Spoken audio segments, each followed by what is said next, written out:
જય હિન્દ મિત્રો, જે હાલ પોલીસ ભરતીની જે નવી અપડેટ આવી છે તેના વિશે આપણે માહિતી કરીશું અને જે પોલીસ ભરતી જે નવી આવવાની છે તેની નોટિફિકેશન ક્યારે આવી શકે છે તેના વિશે પણ આપણે માહિતી આજે મેળવીશું. તો વિડીયો છેલ્લે સુધી તમે જોજો જો પોલીસ ભરતીની તૈયારી કરતા હોય તો હાલમાં જ મેં તમને કહ્યું હતું કે 2 મહિના તમે રાહ જુઓ, તમારું મેરિટ આવી શકશે. તો હાલમાં જ જે સમાચાર મળી રહ્યા છે એ પ્રમાણે તો 2 મહિનામાં એટલે કે સપ્ટેમ્બર કે ઓગસ્ટ સપ્ટેમ્બરમાં તમારું ડીવીનું એટલે કે મેરિટ લિસ્ટ આવી જશે અને મેરિટ લિસ્ટ પછી તમારું ડીવી એટલે કે ડોક્યુમેન્ટ વેરિફિકેશનની પ્રક્રિયા શરૂ થઈ જશે. તો તમારે હવે 2 મહિના રાહ જોવાની છે કે તમારું મેરિટ જે પણ હશે, જે પણ વિદ્યાર્થીનું મેરિટ સારું બને છે તે અવશ્ય લાગી જવાના છે. અને જે વિદ્યાર્થીનું મેરિટ થોડુંક ઓછું છે તો તેવા વિદ્યાર્થીઓ રાહ જોવે.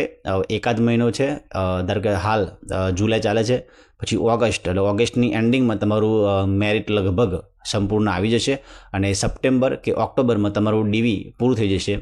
અને એવી ગણતરી છે કે ડિસેમ્બરમાં તમારો કોઈ એક પ્રોગ્રામ, જે સરકાર છે એક મોટો તમારો પ્રોગ્રામ ગોઠવશે અને એ પ્રોગ્રામ ગોઠવીને અને બધા જ જે પણ વિદ્યાર્થી છે એ વિદ્યાર્થીમાંથી જે પોલીસ એટલે કે પોલીસ કર્મચારી એટલે કે પોલીસ બનશે, જે અત્યારે વિદ્યાર્થી છે એ દરેક વિદ્યાર્થી તૈયારી કરી પોલીસ પરીક્ષા પાસ કરી છે તેવા દરેક વિદ્યાર્થીમાંથી જ્યારે પોલીસ બનશે તો તેના માટે એક મોટો પ્રોગ્રામ ગોઠવીને ત્યાં સરકાર તેમને નિમણૂક પત્ર આપશે અને તેમની ટ્રેનિંગ વિશે જે પણ માહિતી છે એ તમને જણાવશે.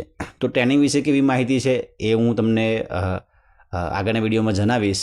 પણ હાલમાં જે નવી અપડેટ છે એ હાલ આ જ અપડેટ છે કે તમારું મેરિટ લગભગ એકાદ મહિનામાં તમારું મેરિટ આવી જશે. પછી ડોક્યુમેન્ટ વેરિફિકેશન માટેનું આખું લિસ્ટ આવશે અને ડોક્યુમેન્ટ વેરિફિકેશનમાં 2 ગણા ઉમેદવારોને બોલાવશે. એટલે કે હાલ ભરતી છે તો કે જે પણ કેટેગરી વાઇઝ અથવા જગ્યા પ્રમાણે તમને 2 ગણા વિદ્યાર્થીઓને બોલાવશે. તો ડીવીમાં અમુક વિદ્યાર્થીઓ આવી જશે એટલે કે ડોક્યુમેન્ટ વેરિફિકેશન કરવામાં અમુક વિદ્યાર્થીનો મેરિટમાં આવી જશે, પણ તે વિદ્યાર્થીઓ પણ નથી લાગવાના કારણ કે ડીવીમાં ડબલ ગણાને બોલાવવાના છે કે 2 ગણાને બોલાવવાના છે. તો 2 ગણામાં ધારો કે 100 જગ્યા છે તો 100ના 2 ગણા એટલે કે 200 લોકોને બોલાવશે. તો 200માંથી લાગવાના કેટલા છે? 100 વિદ્યાર્થી જ લાગવાના છે. પણ 2 ગણાને કેમ બોલાવે છે? જો 100માંથી કોઈ વિદ્યાર્થી હાલમાં જે શિક્ષકની ભરતી ચાલુ છે તો શિક્ષક ભરતીમાં લાગી જાય, કોઈ જુનિયર ક્લાર્કમાં લાગી જાય, સીસીમાં લાગી જાય, તો એવામાં લાગી જાય તો એ વિદ્યાર્થીઓ નીકળી જશે. તો તેના લીધે જે પાછળના વિદ્યાર્થીઓ છે તેમને શું થશે? ફાયદો થશે. એટલા માટે 2 ગણા વિદ્યાર્થીઓને બોલાવશે. તો જે પણ ડીવીમાં નામ આવે એ વિદ્યાર્થીઓ અવશ્ય ડોક્યુમેન્ટ વેરિફિકેશન કરાવવા જવું. તમારો વેઇટિંગ આ વખતે તો રાખવામાં નથી આવ્યું, પણ પાછળથી પણ તમારો નંબર લાગી શકે છે. તો કોઈ પણ વિદ્યાર્થીએ ભૂલ કરવી નહીં. જો ડીવીમાં નામ આવે તો અવશ્ય ડોક્યુમેન્ટ એટલે કે ડીવી કરાવવા તમારે જવાનું છે. ડીવી પછીની જે પણ પ્રોસેસ હશે એટલે કે તમે કયા કેડરમાં તમે લેશો, ડીવી વખતે તમારે કેડર પસંદ કરવાનું હોય છે. તમને ખબર હોવી જોઈએ કે મારે બિન હથિયારીમાં જવું છે, હથિયારીમાં જવું છે કે SRPFમાં જવું છે કે મારે જેલ સિપાહીમાં જવું છે. તો આ બધી કેડર તમારે પસંદ કરવાની હોય છે. તો મોસ્ટ ઓફ બધા વિદ્યાર્થીઓ કેડર કઈ પસંદ કરે છે એ તમને પણ ખબર હોવી જોઈએ કે બિન હથિયારી પસંદ કરે છે.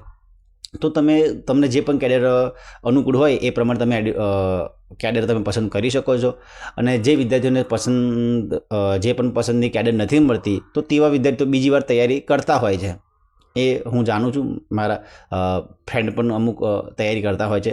તો તમે તૈયારી ચાલુ રાખજો. અને જે પણ વિદ્યાર્થી નથી લાગવાના કે આ ભરતીમાં જે વિદ્યાર્થીઓ નથી લાગવાના એમના માટે પણ ખુશ ખબર છે કે ટૂંક સમયમાં એટલે કે આવનાર સમયમાં તમારી ભરતી આવવાની જ છે. કારણ કે તો તમે સમજી શકો કે 21-22માં પોલીસ ભરતી આવી, પછી તમે 21-22 એટલે કે 23માં તમારે 1 વર્ષ ગેપ રહ્યું. એના પછી 24માં તેની અપડેટ આવી, ફોર્મ ભરાયા અને જુલાઈમાં એટલે કે જાન્યુઆરીમાં રનિંગ થયું અને અત્યારે હાલમાં એનાથી પ્રોસેસ સંપૂર્ણ પૂરી થવાઈ છે. એના પછી એટલે કે હાલમાં તમને ખબર હોય છે કે 2027માં શું છે? ચૂંટણી છે. પ્લસ કે ગુજરાત હાઈકોર્ટે શું મોટો લીધેલો છે એટલે કે જાહેર અરજી કોના સામે લીધેલી છે? તો કે ભરતી એટલે કે જે પણ ભરતી કરે છે એટલે કે સરકાર સામે શું કરી છે? શું મોટો લીધેલો છે એટલે કે તમે પોલીસ ભરતી કરો. કેમ કરો? કારણ કે વસ્તીના પ્રમાણે જે હાલ વસ્તી છે ગુજરાતની, એ ગુજરાતની વસ્તી પ્રમાણે પોલીસની જગ્યા એટલી નથી, એટલે કે પોલીસનું જે આખું દળ છે સંખ્યા એટલી નથી. એટલા માટે પોલીસ અવશ્ય જરૂરી છે. એટલા માટે પોલીસની ભરતી 100% આવશે. તો જે વિદ્યાર્થીઓ તૈયારી કરવાની બાકી છે અથવા આ ભરતીમાં રહી જવાના છે અથવા જે નવા વિદ્યાર્થીઓ છે એ તૈયારી ચાલુ કરી દેજો. અને તમારી ભરતી જો સપ્ટેમ્બર ઓક્ટોબરમાં કોઈ નોટિફિકેશન જો આવે તો સારું, જો નહીં આવે તો તમારી ભરતી 2026માં પોસ્ટપોન થઈ જશે. એટલે 2026માં તમારી ભરતી આવશે. તો અત્યારથી તૈયારી ચાલુ કરી દો, કારણ કે હવે તમે કોમ્પિટિશન તમે જોઈ શકો છો કે કેટલી બધી કોમ્પિટિશન હોય છે. અને જે પણ બીજી માહિતી હશે એ તમને હું જણાવીશ. અને જે પણ વિદ્યાર્થી હાલની જે ચાલુ ભરતીમાં જો જેનું મેરિટ ઓછું છે અથવા તેવા વિદ્યાર્થીઓ શરૂઆત કરી દો. ભરતી આવવાની જ છે, કારણ કે 2027માં આપણા ગુજરાતની જે વિધાનસભાની ચૂંટણી છે, પ્લસ કે ગુજરાત હાઈકોર્ટે સુમોટો લીધેલો છે, એટલે ભરતી મિનિમમ 12,000 થી 15,000ની ભરતી આવવાની છે. તો શરૂઆત તમે કરી શકો છો. પણ એક સૂચના કે હાલ તમારે જો કોઈ પણ તૈયારી કરવી હોય તો કોઈ પણ એકેડેમીમાં જવા કરતાં હાલ તમે સેલ્ફ પ્રિપેરેશન કરો. અને તમારે ક્યારે એકેડેમીમાં જવાનું, તમારે ક્યારે એકેડેમીમાં જવું જોઈએ, એના વિશે હું આના પછી સમયને અનુકૂળતા પ્રમાણે એક વિડીયો બનાવીશ. જો મને સમય મળશે તો તમને એક વિડીયો બનાવીને હું તમને જણાવીશ. તો બીજી કોઈ પણ તમે તૈયારી કરવી હોય તો તમે કરી શકો છો. તો આટલી માહિતી છે. તો જય હિન્દ મિત્રો.